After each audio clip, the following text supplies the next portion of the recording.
Hey there, guys. Welcome back to Stay Democratic People's Republic of North Korea. Sorry it took so long to get one of these videos out, but it's been a while, and let me just say, I recorded this episode last year, sometime in fall, and apparently I lost the commentary for it, and I didn't realize that the video had remained safe, so yeah, I decided to leave this series alone for a while since I got so frustrated with it, but now that we're finally back, I just want to point out that I'll be post-commentating this, so I'll try my best to keep up with the dialogue and scenes as I go, but I don't know how fast or how slow Shaun of the Past went through these since this was recorded last year, so don't blame me if I mess up. Okay, so here we go. Well, at least this is something they're up to date with in North Korea. I forget what that thing was, but at least we're up to date with it. Whatever it was. I don't know. Toilets? I think it might have been the toilet. Whatever. Okay, pass, Sean. Okay. It's pretty ordinary. An ordinary sink, an ordinary shower, and a really, really ordinary toilet. I mean, there's nothing special about this toilet at all. White porcelain, flush handle. It looks like 3.5 gallons per flush model. Why I know that, I have no idea. It's completely inauspicious.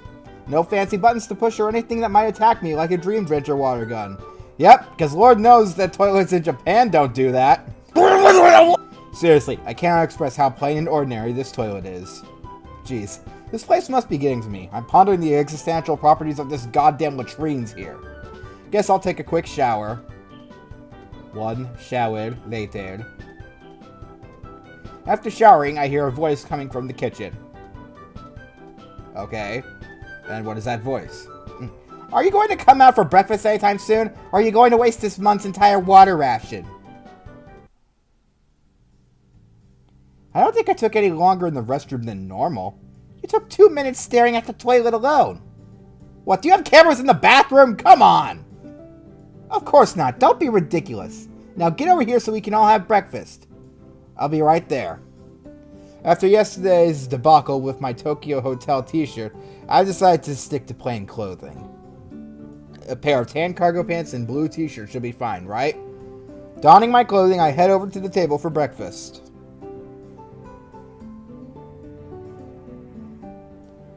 Good morning. I hope you rested well as can be expected for a first night in a new place. I'm used to it, though, so it's all good. So glad to hear it. Your seat is at that end, if you're so kind as we can serve you. Thanks. I'm looking forward to it. The 2 girls will be sitting on either side of me. Yuji brings out a plate of cold noodles, rice gruel, and what appears to be some beef in a sauce. Once everyone is seated, we begin eating. I've never had cold noodles for breakfast before. It's okay, just compared to cold pizza, but still not bad, even though cold pizza is terrible and it should always be served hot.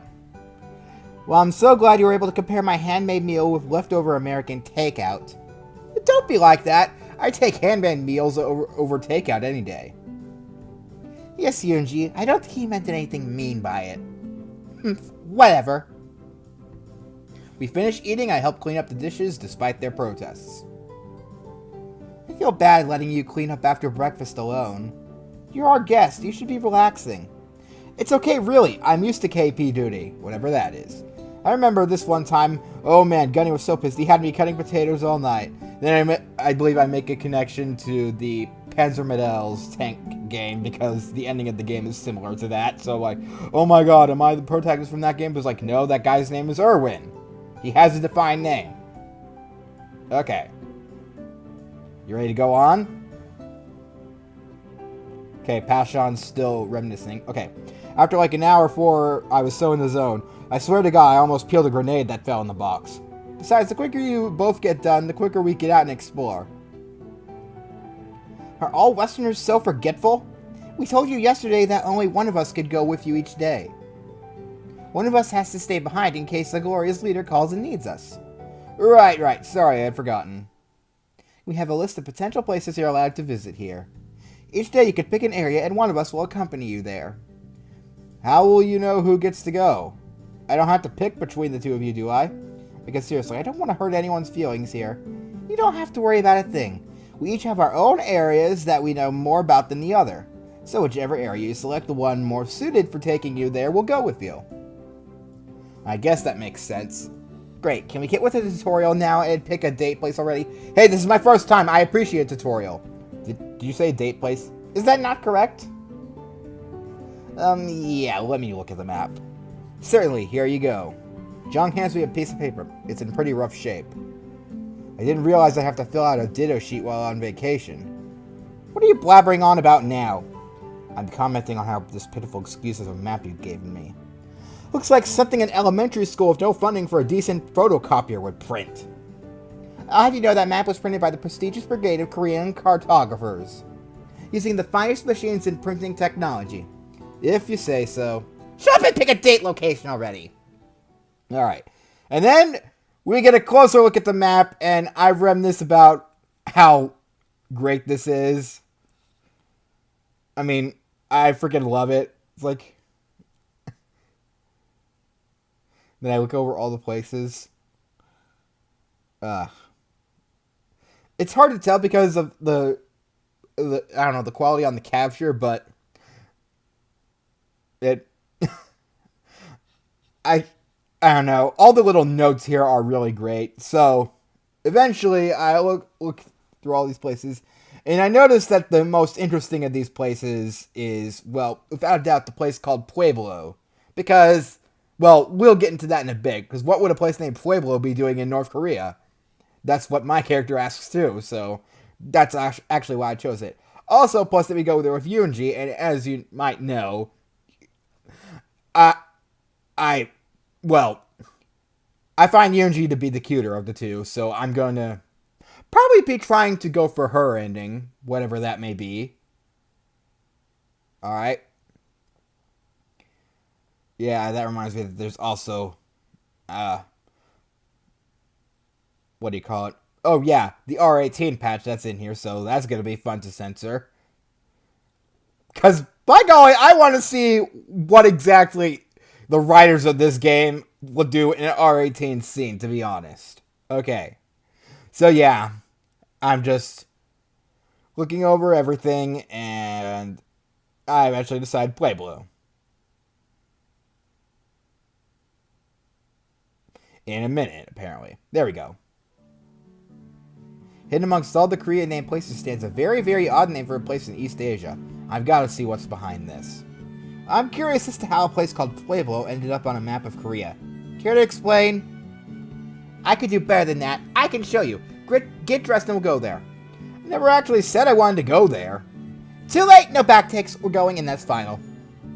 That's take-backs, and I can't take anything back as I didn't ask it in the first place. You may as well give up. Going to Pueblo is one of Yoonji's favorite tour destinations. If you don't go willingly, she'll just drag you there anyway.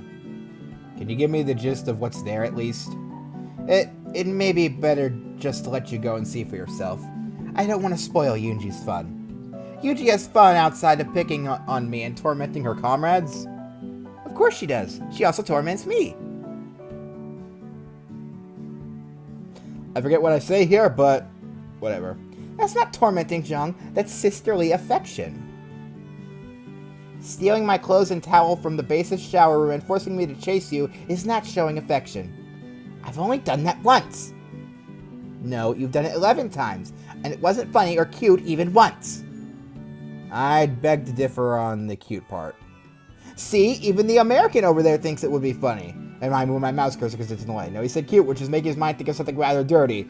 Guilty as charged, Commander Connoisseur, even though I would never say that out loud. I'd probably just, I don't know. Can we leave now? The scene's getting awkward. Haha, very funny. If you sassed the commander in the Korean People's Army, you'd be shot. She's always so sarcastic. What, even my humor isn't bad enough to get me shot. I suggest you try it while we're out today and see where it gets you. Anyway, go get dressed while I call the driver. Ma'am, yes, ma'am. Well, time to take a quick shower, get dressed so I can see what the big surprise is all about, even though I already took a shower and got dressed. If Yoonji's excited about it, then I'm both curious and scared at the same time. Showered and clothed? Again? Check. Wallet? Check. Cell phone. Damn it. I'm as ready as I'll ever be then. Do all Americans take so long to get ready? What are you talking about? I was all gone in about 10 minutes, including the shower. and you'd been whipped 5 times for being 5 minutes over the limit. You mean to tell me you got ready in 5 minutes? That's surprising considering the state of your room. I'd imagine it'd take you at least that long to find your shoes. Oh. Why is that? Don't Westerners get ready in 5 minutes? Hell no, they don't. I mean, shit, my sister takes 30 minutes to put on her makeup, let alone pick out what to wear. Of course, then again, you'd have an advantage in that you already know to wear your uniform. He does have a point. On days off, it does take me a couple extra minutes to pick between the 3 acceptable off-duty blouses I own. Yeah, you're pretty annoying that way. But still, 5 minutes? That doesn't seem... Stop wasting time, the driver is waiting! Couldn't have said it better with myself. That usually grasps my hand full force and drags me out the front door. What these girls dragging me by the hand? Though I guess it beats her barking orders at me. Stop dragging your toes, 1, 2, 1, 2! It's like she could read my mind. Scary, I tell you. Once outside, I could see the car waiting. The driver is watching our approach, and I'm pretty sure he's snickering at Yunji dragging me around like an overstuffed rucksack. I can walk on my own, you know. Perhaps, but you don't seem capable of doing it in a timely manner. Sometimes it's just not worth it arguing with Yunji. I give her the raised eyebrows salute before hopping into the familiar backseat of the car. It's a Pueblo, driver. The driver grunts in response as he starts the engine up. You know, it wouldn't kill you to say please to the poor guy. He does have to drive us to our destination and sit around in the car until we get back. Not necessarily. Glorious leader might call him in between. Anyway, he's a subordinate and it's not necessary to show our courtesy to a subordinate. They might start expecting it or something if you start doing that. You do realize that you're not showing courtesy to the man who could literally drive us off a cliff or something, right? For Pete's sake, if it'll make you happier, I'll thank him. Thanks for driving us, comrade. And for my effort, his response is the same damn grunt he gave before. He said thanks. Can we talk about something else now? Sure, how about telling me what Pueblo is, because I'm pretty sure it's not anything like the city in Colorado. Pueblo is part of a museum in Pyongyang, a museum of the greatest importance to our national pride and history. Sounds interesting, but why in the world would part of it be called Pueblo? That's a Spanish name, in the name of an Indian tribe in the U.S. Call me crazy, but I don't think you're relatively sparse in international ties between Spain or Indians. You aren't crazy. We didn't name it ourselves. Well, if you didn't name it, then who did? I don't know the name of the individual who named it, but I'm relatively certain he was a member of your government.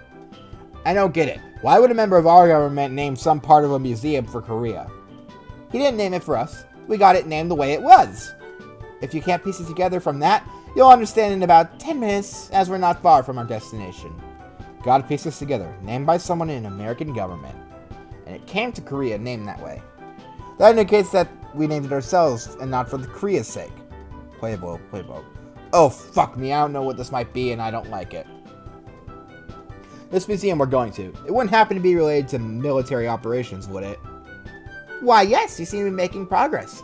We're going to the Pyongyang Victorious War Museum. There's really one branch of the United States military that places such pomp and circumstance on naming individual vessels. I like that term, pomp and circumstance. You'll be taking me to a Navy ship, the USS Pueblo to be precise. Maybe you aren't as dumb as I thought. You're precisely correct. The USS Pueblo serves as a symbol of one of our country's greatest victories over capitalist oppression. Well, maybe I can let some of my seaman buddies know how it's faring in captivity. Stop whining. The only reason we haven't scrapped it is because it's still commissioned. Wait, so the Navy still hasn't decommissioned the ship? I mean, was this a recent incident I haven't heard about? This ship must be pretty old. Why bother keeping a commission on it? I do not know why. At one point there was discussion of returning the ship to your country, but those talks fell through. Good luck trying to give it back when it's been turned into a museum. Who says I want our country to give it back? Suddenly, I'm really not looking forward to this excursion. Anyway, I guess I'll get to see your country's side of the events. The true side, yes. The rest of the short car ride is in complete silence, though I'd say it was only comfortable silence for Yunji. I mean, yeah, the Marine Corps have a little inter-service rivalry between the Navy, but in the end, they're still brothers in arms, our family. The pervy uncle no one talks about, but still gets invited to Thanksgiving, member of the family, to be sure, but still family. So I'm just a little bit pissed that one of our ships is floated in some dumpy North Korean harbor as a tourist trap. Possibly a literal trap at that. This is not going to be an easy excursion. As I'm trying to figure out my marching orders for this date, my thoughts are scattered and suddenly I'm yanked from the car. Enough daydreaming about my sister, we're here. You sure I wasn't daydreaming about you? That made her blush. Good. Why'd you say something stupid like that? Of course you're daydreaming of Jung. All guys do that. They never even look at me. You wouldn't happen to be jealous of Jung, would you? Of course not. I don't even care about... As fun as this is, I do feel a little bad for Yoonji. Yeah, you better. I should try to cheer her up some. It's obvious she has trouble connecting with people. Relax, Yoonji. I wasn't daydreaming of Jung, or even you. Believe it or not, guys do think about things other than girls from time to time. Is that true? Of course. Sometimes I think about food, too. I hate you! I don't believe you. You're too cute to truly hate anyone. So are we going into the museum or directly to the ship? I promised you the Pueblo, so we'll go there first. She grabs my hand and starts leading me toward the harbor off to the Botong River. There we go. Sorry, just had a bit of trouble pronunciationing. It looks like a Navy ship moored there, however, it doesn't look like much of a combat vessel. Even a Marine like myself can tell the ship lacks any modern equipment. It seems to be only armed with 2 Meduses, or Browning machine guns, in polite company. I can't read all those fancy names. And I'm pretty sure Pashon did too. That's why he had trouble reading that. Yeah, he still hasn't clicked forward. Impressive feat, capturing a Navy ship. I suppose capturing a combat ship is from the second best Navy in the world is... I didn't read that. Hits around your poop deck, but that's not a combat ship. Just how would you know, Mr. Army Ranger boy? First, I'm not a ranger, and I'm not even in the army. Take that, Cameron. Well, then again, everybody knows I'm not a ranger. I'd be more of a rider. Can we... Okay, Pashon. Okay. Secondly, look at some of the decks. They're too low. Get into some close combat and the ship could have been boarded easily, and the weaponry appears defensive at best. Well then, if not for combat, then what was the ship used for? Can't say for certain, but giving a guess, I'd say it started out as a supply or cargo ship. The low decks would serve well for tossing stuff on and off. That's ridiculous. Why would a supply ship be stationed anywhere near Korean waters? I don't know. When was it captured? January of 1968. Now it makes sense. That's close to the Vietnam War era. A ship like this would have been adequate for I can never read that word. Reconnaissance missions. There we go. That's the word. Pashon. Oh man, he must have had a lot more trouble than me. So it was meant to be a spy ship after all? Damn, I hope this was... I read that too fast. It was likely attempted to gain info from radio frequencies. It was in the Pacific around Japan, Korea, and whatever year that was. It wasn't Japan. The American ship had clearly violated Korean waters. Whoa! Okay, hello there. I don't know why... Okay. You'll see when we get to the galley. Before long, we're taken on board the Pueblo. While entering, I have to admit they kept the boat in pretty decent shape. It didn't repair any of the damage from the gunfire, but the outside is clean and the deck appears okay. I guess it could have been worse. Seems like you kept the ship in decent shape. Of course we did. It wouldn't have been much of a museum if it was in bad condition. As she drones on about the utmost care taken the Korean Navy to keep the ship in tip-top shape, I head over to the starboard side, which faces the water. Looking over the stark contrast of the clean facade one gets from entering the ship. The starboard side is rusting over and shows no signs of repair in ages. Not even a coat of paint to try to hide the contempt the Koreans feel for the vessel. Bastards. Hey, Yoonji. Your Navy does know that there are 2 sides to a ship, right? Of course they do. Even I know that, port and starboard. What about it? Your port side looks fine, but don't you think they touch something about the starboard side? No one ever looks over there anyway. Leave it to you to be the one person to walk over and check out the side no one cares about. Come on now, you said this was a symbol of your country's greatest victories. Couldn't you put a little effort into preserving it if it's so damned important? Nope, can't be bothered. Front looks good, inside is fine. Who cares about the backside? You've just offended ass men everywhere. Wow! And on that, I think this is actually where the recording stops. Passion probably had the same idea. He was like, okay, we should probably stop right there. I don't think anything's going to top that. So, yeah. Okay, so I'll see you guys next time in real time for hopefully continuing this game. So, see you guys whenever the next one of this episode comes out. I promise it won't be a year from now.